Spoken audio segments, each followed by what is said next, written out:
Con el poder para destruir una vida en la punta de sus labios, un millonario caminaba para despedir a la humilde empleada de limpieza, sin saber que estaba a punto de presenciar un milagro que rompería el insoportable silencio de su alma.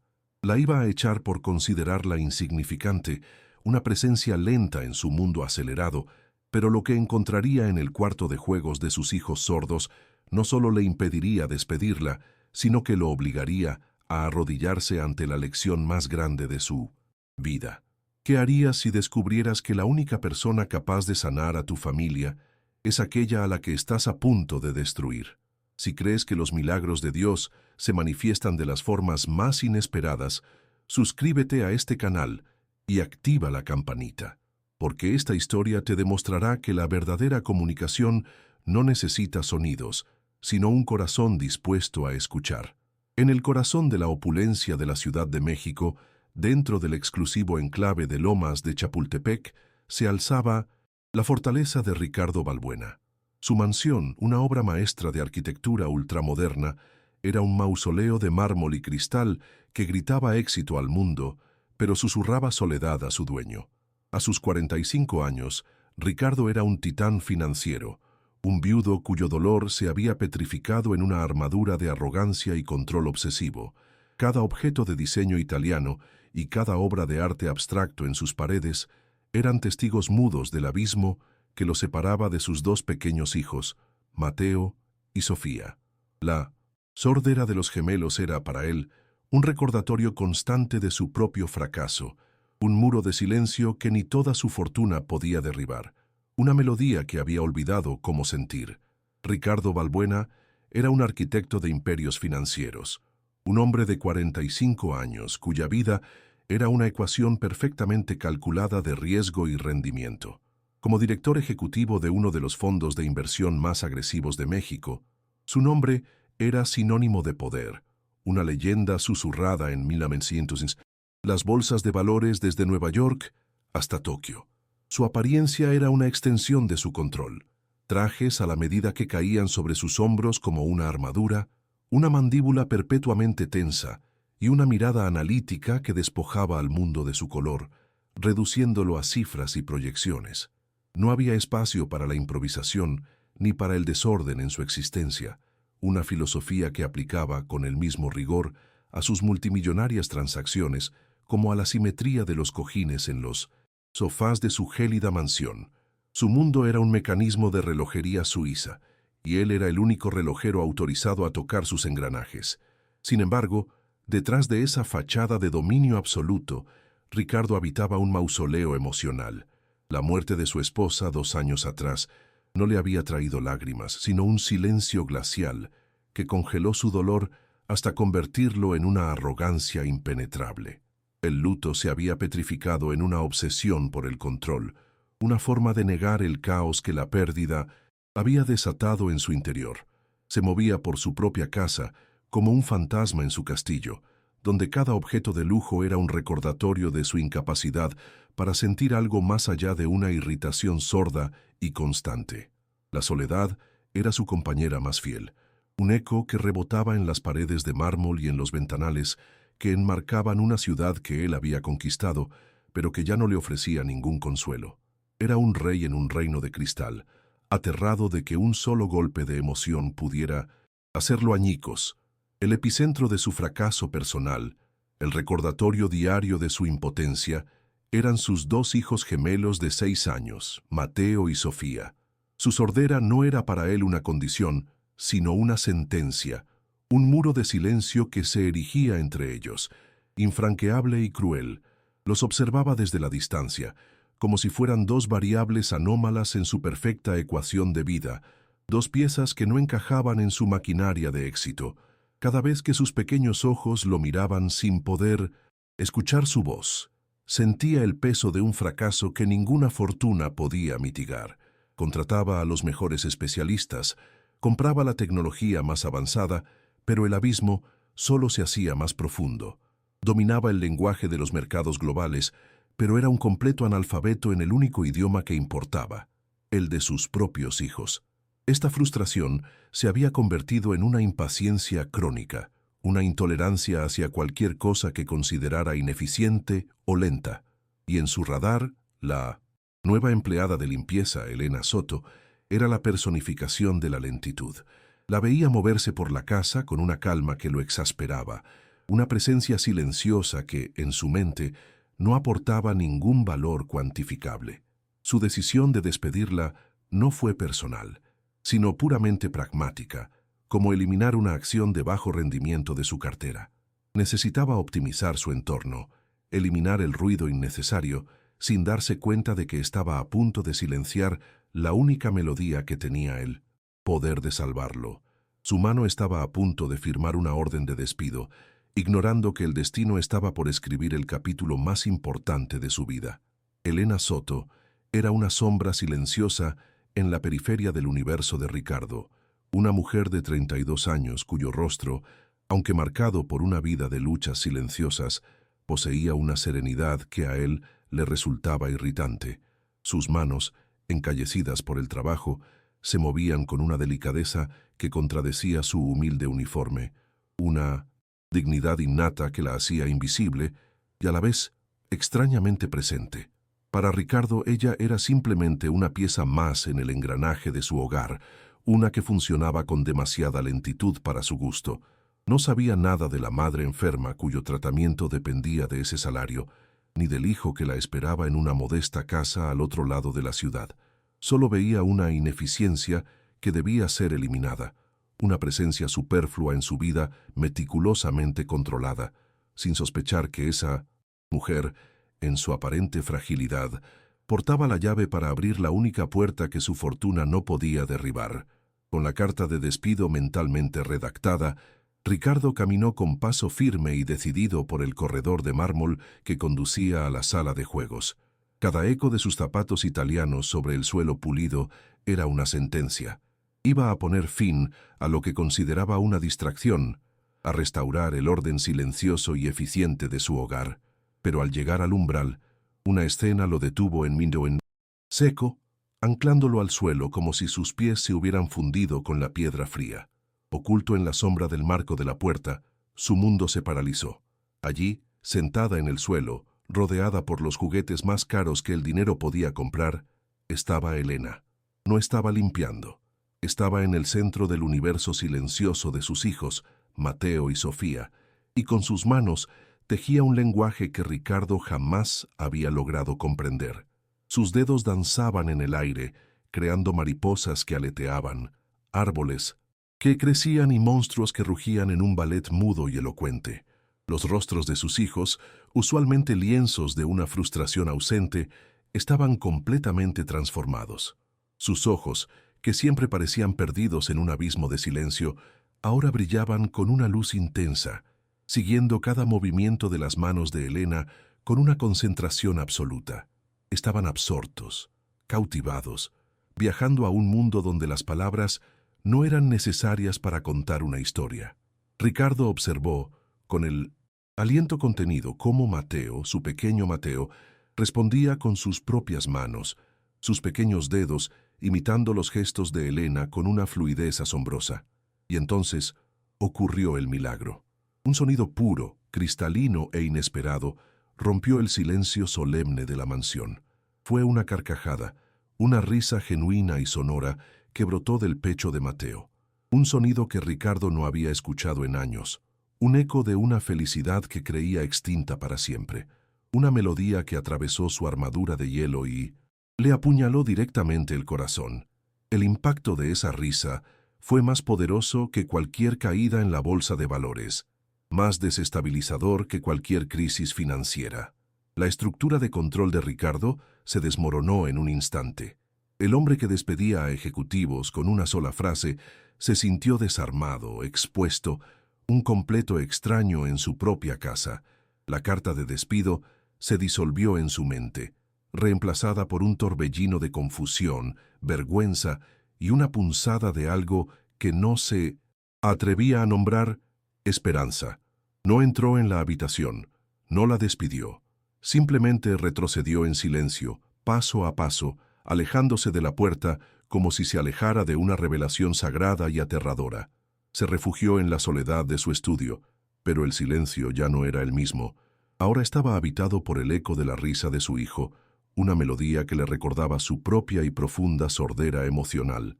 Al día siguiente, el eco de la risa de su hijo resonaba en la mente de Ricardo como una melodía fantasmal, una nota de pura alegría en la sinfonía silenciosa de su fracaso.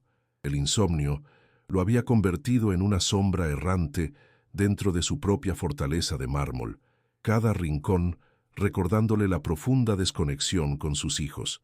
La arrogancia que lo había impulsado a despedir a Elena se había transformado en una vergüenza corrosiva. ¿Cómo podía él, un hombre que movía mercados con una llamada, ser tan ciego a la verdadera necesidad de su familia? Con una torpeza que le era completamente ajena, buscó a Elena. La encontró en el gran salón, puliendo una mesa de cristal con la misma calma que lo había irritado el día anterior. Las palabras se atoraron en su garganta, pero la desesperación fue más fuerte que su orgullo. Le pidió, casi en un susurro autoritario, que dedicara su tiempo no a la limpieza, sino a sus hijos, ofreciéndole el triple de su salario, como si el dinero pudiera enmendar su monumental error. La oferta de Ricardo dejó a Elena en un silencio perplejo, sus manos deteniendo su movimiento sobre el cristal. En los ojos de aquel hombre poderoso no vio la condescendencia de un jefe, sino la súplica rota de un padre perdido. Ella, que conocía de cerca el lenguaje del dolor y la necesidad, entendió que su propuesta no era una transacción comercial, sino una rendición. Asintió con una dignidad serena que lo desarmó aún más, aceptando no el dinero, sino la misión implícita en su mirada. A partir de ese día, la dinámica de la mansión cambió por completo. Elena ya no era una sombra en la periferia. Se convirtió en el sol alrededor del cual giraban los pequeños mundos de Mateo y Sofía. Ricardo, por su parte, se convirtió en un observador clandestino. Desde el umbral de su estudio o a través de los ventanales, espiaba las interacciones, viendo a sus hijos florecer en un jardín de comunicación y afecto que él nunca supo cómo cultivar, sintiéndose un exiliado en su propio reino. Una noche, incapaz de conciliar el sueño, Ricardo bajó a la cocina en busca de un vaso de agua y se encontró con una escena que lo detuvo en seco. Bajo la luz tenue de una lámpara, Elena estaba sentada a la mesa, profundamente concentrada en un viejo libro de cuentos infantiles. No lo leía, lo traducía. Sus manos danzaban suavemente sobre la página, ensayando los gestos para una estrella, un barco pirata, un abrazo de oso. Lo hacía en su propio tiempo, sin que nadie se lo pidiera, con una dedicación que trascendía cualquier obligación laboral. En ese instante, Ricardo comprendió la abismal diferencia entre los costosos especialistas que trataban a sus hijos como un problema y aquella mujer que los veía como una historia esperando ser contada. En un impulso que rompió con décadas de rigidez, se acercó a la cafetera y, con manos desacostumbradas a servir, le preparó una taza de té.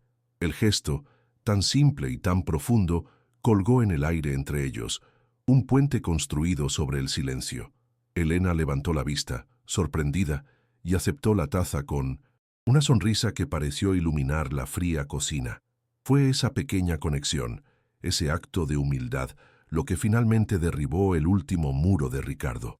Con la voz ronca por la emoción contenida, le hizo la pregunta que llevaba días quemándole el alma, que le enseñara.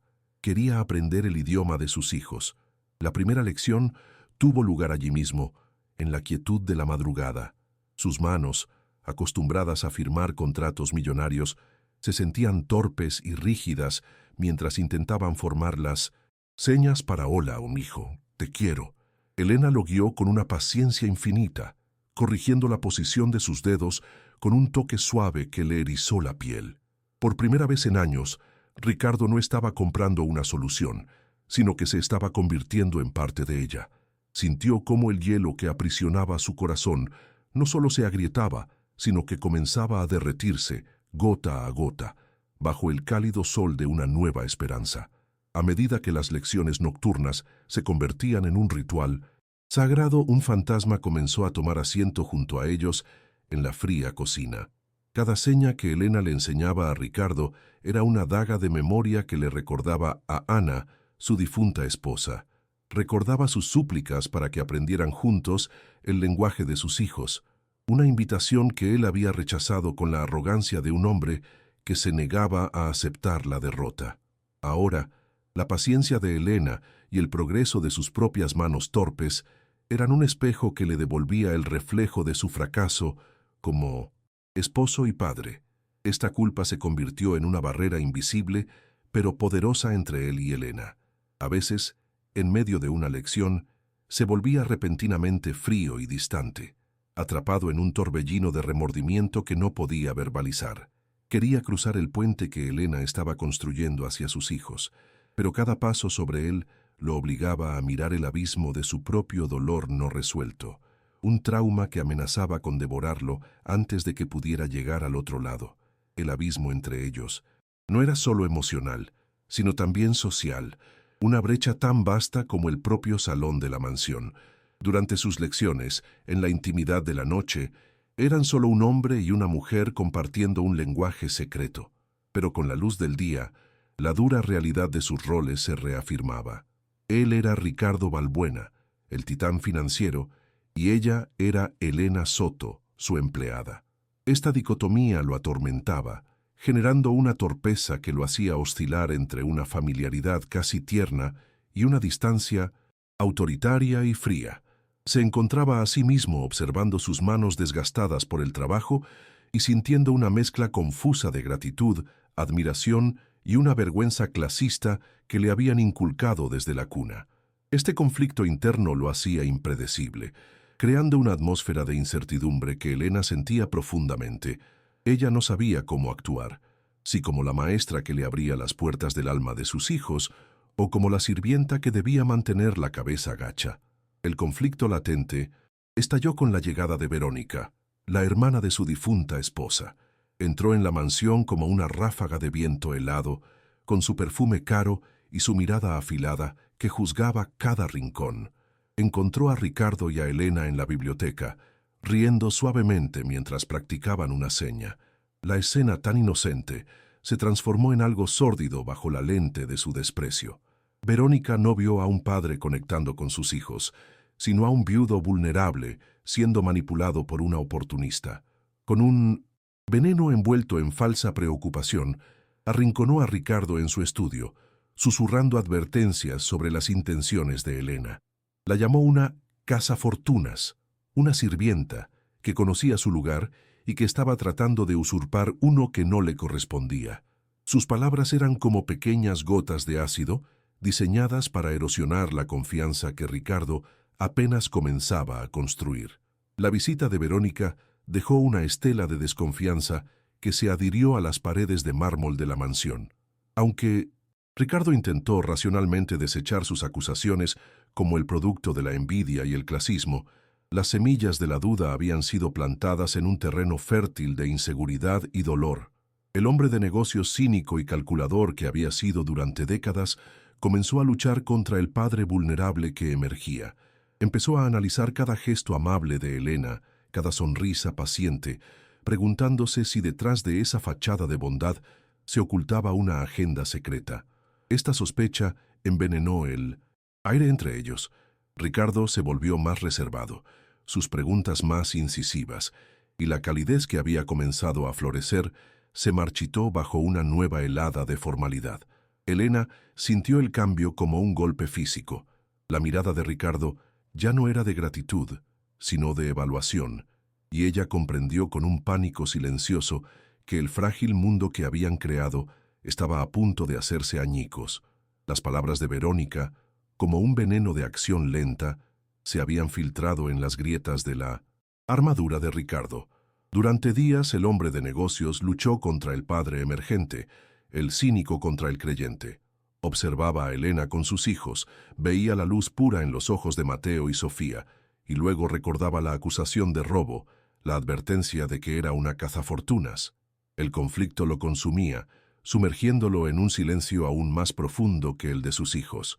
Una noche, deambulando por su estudio, sus ojos se posaron en la carta de su difunta esposa, Ana. Sus dedos temblorosos la abrieron y releyeron la frase que lo había perseguido.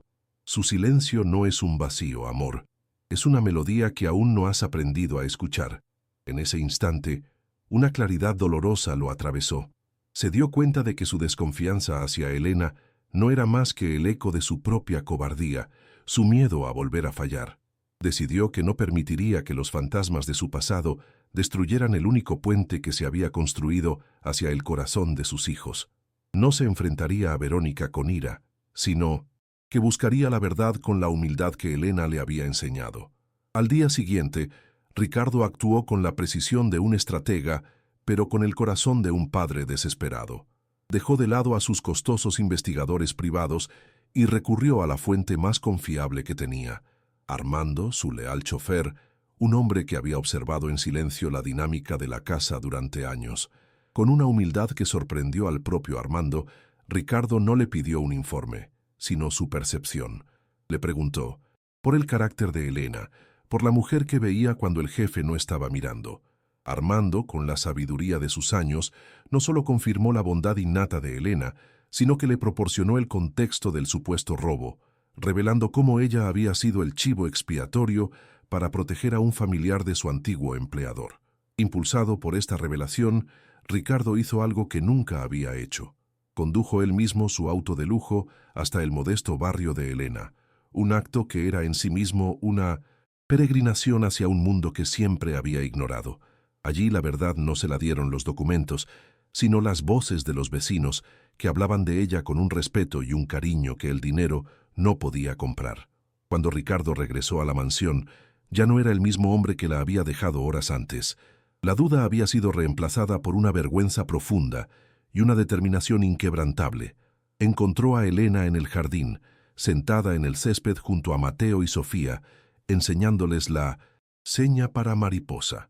La tristeza en el rostro de ella por su reciente distancia lo golpeó con la fuerza de un puño. Esperó, observando a la familia que ella había construido en su ausencia, y luego se acercó.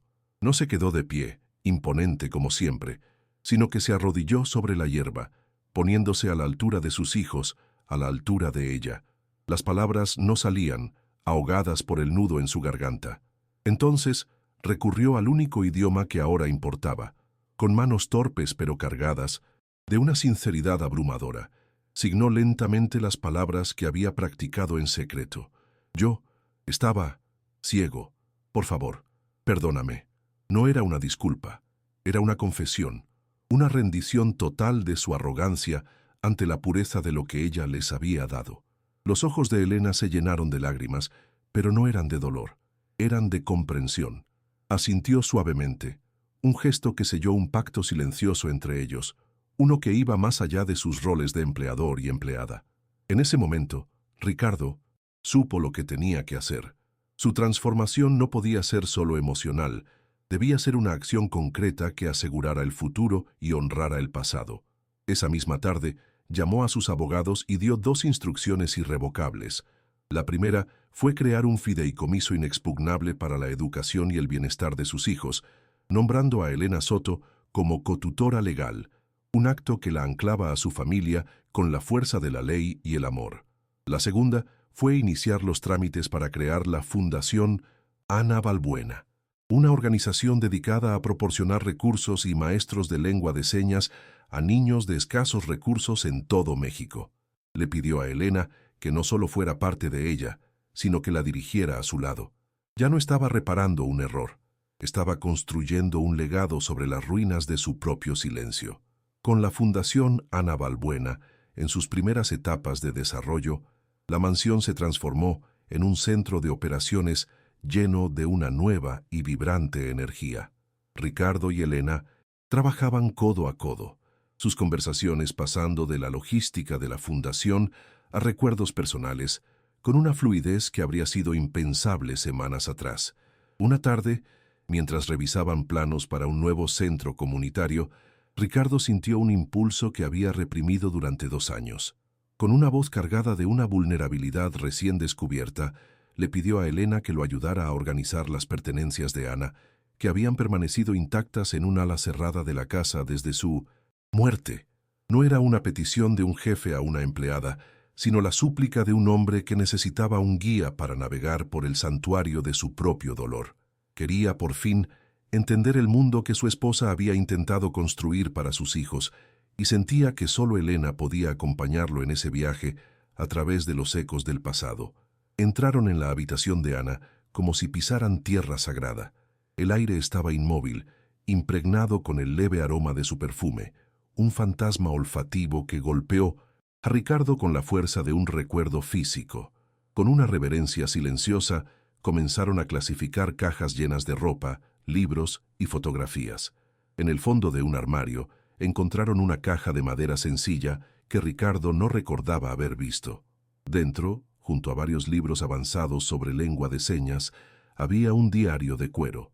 Con manos temblorosas, Ricardo lo abrió. La caligrafía de Ana llenaba las páginas, contando la historia de una soledad desgarradora, de su lucha por aprender un idioma que su esposo se negaba a reconocer. Escribía sobre sus visitas secretas a un pequeño centro comunitario en un barrio humilde, donde había encontrado a una joven maestra de señas, una luz de esperanza en su oscuridad, cuya paciencia y bondad la habían inspirado a no rendirse jamás. Mientras Ricardo leía en voz alta, con la voz quebrada, la descripción de aquella maestra anónima se volvía cada vez más vívida. Ana la describía como un alma vieja, en un cuerpo joven, una mujer que entendía el silencio no como una ausencia, sino como un lienzo lleno de posibilidades. Detalló cómo esta maestra le enseñó sus primeras señas, las más importantes: mamá, hijo, te amo. Entonces, Ricardo leyó una frase que detuvo el tiempo. Siempre usa una pequeña pulsera de hilos de colores, un regalo de su propio hijo. Dice que es su amuleto. Ricardo levantó la vista del diario, sus ojos desorbitados por una comprensión que desafiaba toda lógica. Su mirada cayó sobre la muñeca de Elena. Allí, adornando su piel, estaba la misma pulsera de hilos de colores desvaída por el tiempo. El aire se espesó, cargado con el peso de un milagro imposible. Elena, con lágrimas corriendo por su rostro, recordó a la mujer elegante y triste que solo quería aprender a hablar con sus hijos. El impacto de la revelación los dejó sin aliento, suspendidos en un silencio que ya no era vacío, sino sagrado y lleno de significado. No fue una coincidencia. Fue el círculo del amor de Ana cerrándose de la manera más milagrosa. Ricardo comprendió que la mujer que había llegado para salvar a sus hijos era la misma que había intentado consolar a su esposa en sus momentos de mayor desesperación. La culpa que lo había atormentado se disolvió, reemplazada por una ola de gratitud tan inmensa que lo puso de rodillas. Elena no era una extraña que había entrado en sus vidas, era un legado, la última voluntad no escrita de Ana, un ángel guardián enviado a través del tiempo para terminar lo que ella había comenzado. Su conexión, forjada en el dolor y la esperanza, se cimentó en ese instante, convirtiéndose en un lazo indestructible que unía el pasado, el presente y el futuro de una familia que finalmente había encontrado su melodía. El gran salón de la mansión, usualmente un espacio de fría opulencia, se había convertido en una corte inquisitorial. Verónica, con la postura de una víbora a punto de atacar, presentaba su caso con una precisión venenosa, su abogado a su lado, asintiendo con una frialdad profesional. Sobre la mesa de centro de caoba, una carpeta contenía las supuestas pruebas, una colección de mentiras y medias verdades diseñadas para pintar a Elena como una oportunista. Ricardo se sentía atrapado en una tormenta perfecta, su mente un campo de batalla donde el cínico hombre de negocios luchaba contra el padre vulnerable que apenas comenzaba a despertar. La amenaza de perder la custodia de sus hijos era un puñal helado contra su garganta, y la solución más fácil, la más pragmática, era ceder, despedir a Elena, silenciar el problema, restaurar el orden. Por un instante aterrador, la vieja armadura de arrogancia comenzó a reconstruirse a su alrededor, y estuvo a punto de pronunciar las palabras que destruirían el frágil puente que había comenzado a construir hacia sus hijos. Justo en ese momento de tensión insoportable, las altas puertas dobles del salón se abrieron sin hacer ruido. Mateo y Sofía entraron, Sus pequeños pasos, una interrupción inesperada en el drama de los adultos. Sus ojos, normalmente llenos de una nueva luz, se fijaron en Elena, que permanecía de pie junto a una ventana, con lágrimas silenciosas trazando surcos en su rostro. Ver su dolor fue como una descarga eléctrica para los gemelos. Mateo, con una determinación que Ricardo jamás había presenciado, marchó directamente hacia su padre. Ignoró a Verónica, ignoró al abogado y se plantó frente a él. Sus pequeñas manos se elevaron, no con la vacilación de un aprendiz, sino con la fuerza de una verdad innegociable. Con una claridad que resonó más fuerte que cualquier grito, signó: «Papá, Elena es familia, protégela». Simultáneamente, Sofía se acercó y le entregó un dibujo. Era un retrato simple, infantil, 4 figuras tomadas de la mano bajo un sol sonriente. Eran él, sus 2 hijos y Elena. El dibujo de Sofía y las manos de Mateo fueron el relámpago que finalmente partió en 2 la oscuridad de Ricardo. En su mente, las palabras de la carta de Ana resonaron con una claridad ensordecedora. Su silencio no es un vacío, amor. Es una melodía que aún no has aprendido a escuchar. En ese instante, la escuchó. La melodía no era un sonido. Era la imagen de esa familia unida en un trozo de papel. Era la valentía de un hijo defendiendo a quien le había dado un lenguaje para su corazón. El hielo que había aprisionado su alma durante años no se agrietó. Explotó en 1000 pedazos. La transformación fue instantánea y total. Se puso de pie, su cuerpo ya no encorvado por la duda, sino erguido con una convicción de acero. Caminó los pocos pasos que lo separaban de Elena y se colocó a su lado. Un gesto que era a la vez una protección y una declaración. El hombre de negocios había muerto. El padre, por fin, había nacido. Con una calma que heló la sangre de Verónica, Ricardo la miró fijamente. Su voz, cuando habló, no fue un grito, sino una sentencia baja y letal. «Esta es mi familia. Lárgate de mi casa. Ahora». No hubo espacio para la negociación ni para el drama. Era una orden final e irrevocable.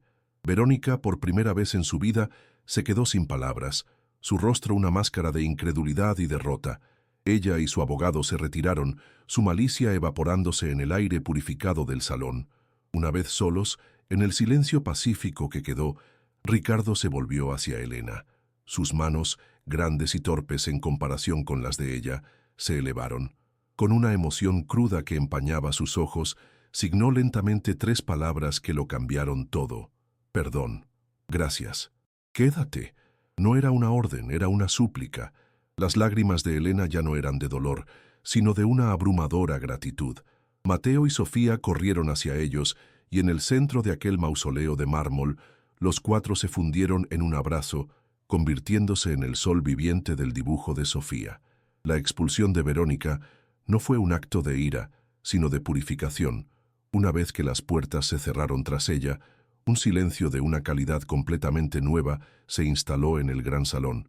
Ya no era el silencio opresivo de la soledad, sino la calma serena de un santuario recién consagrado. Al día siguiente, con una eficiencia que ahora servía a un propósito emocional, Ricardo ejecutó una serie de llamadas que cortaron todos los lazos con su cuñada de forma irrevocable. Liquidó su participación en la empresa familiar, cambió las cerraduras de la mansión y eliminó su nombre de cualquier documento legal relacionado con sus hijos. Fue un acto quirúrgico, desprovisto de odio pero lleno de una determinación de acero para proteger el frágil ecosistema de amor que apenas comenzaba a florecer. Cada firma en un documento era un ladrillo más en el muro que construiría alrededor de su nueva familia, un muro que ninguna malicia volvería a penetrar. La justicia para él no era un castigo para Verónica, sino la promesa de un futuro seguro y pacífico para Elena y sus hijos. Con el perímetro de su hogar asegurado, Ricardo se enfocó en redefinir el lugar de Elena, no como una empleada, sino como un pilar fundamental de sus vidas. La sentó en su estudio, el mismo lugar donde una vez planeó su despido, y le presentó un contrato que la dejó sin palabras. No era un acuerdo laboral, era una declaración de principios. La nombraba tutora oficial y administradora del bienestar de Mateo y Sofía, con un salario que superaba al de muchos de sus ejecutivos y, lo más importante, con una cláusula que le otorgaba autoridad en todas las decisiones concernientes a los niños. Era su forma de decirle que su voz, su sabiduría y su amor eran tan valiosos como los suyos. Elena, con lágrimas de gratitud, aceptó no el trabajo, sino la familia que se le ofrecía. Su recompensa no fue el dinero, sino la dignidad y el reconocimiento de su inmenso valor humano.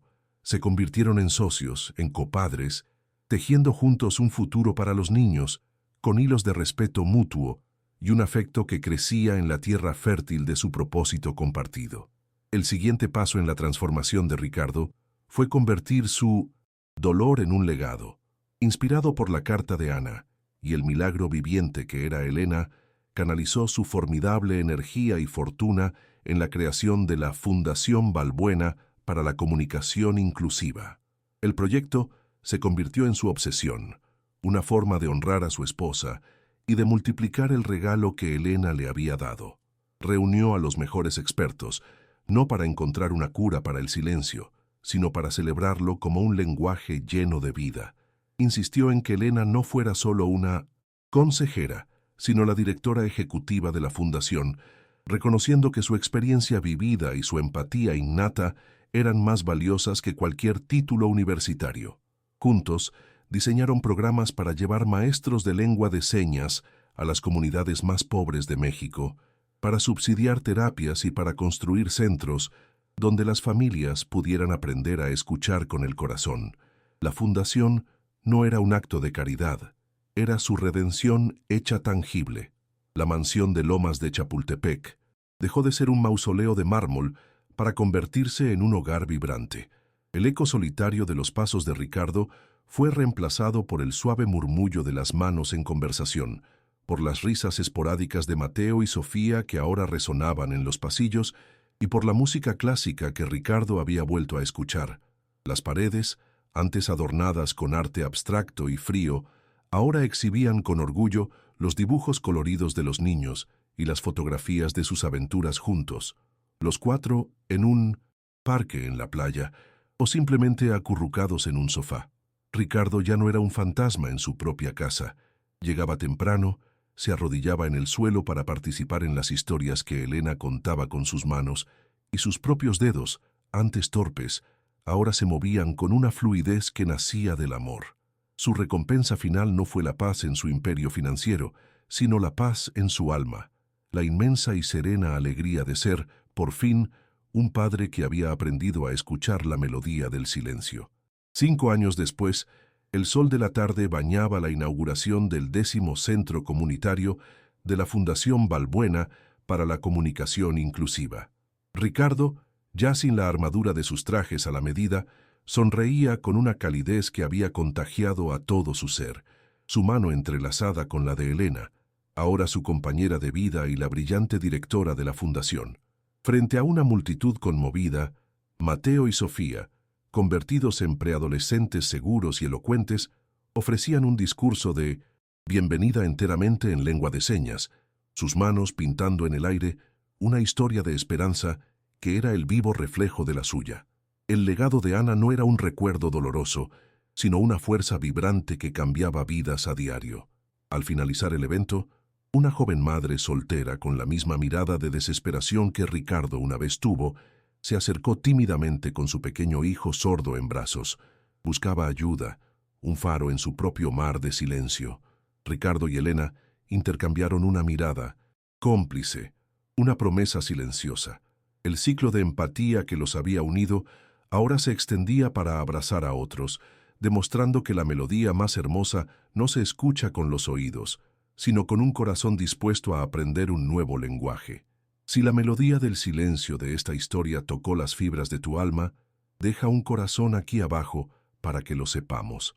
¿Crees que la empatía tiene el poder de transformar por completo una vida y sanar las heridas más profundas del pasado? Cuéntanos en los comentarios si alguna vez un pequeño gesto de bondad cambió tu mundo por completo.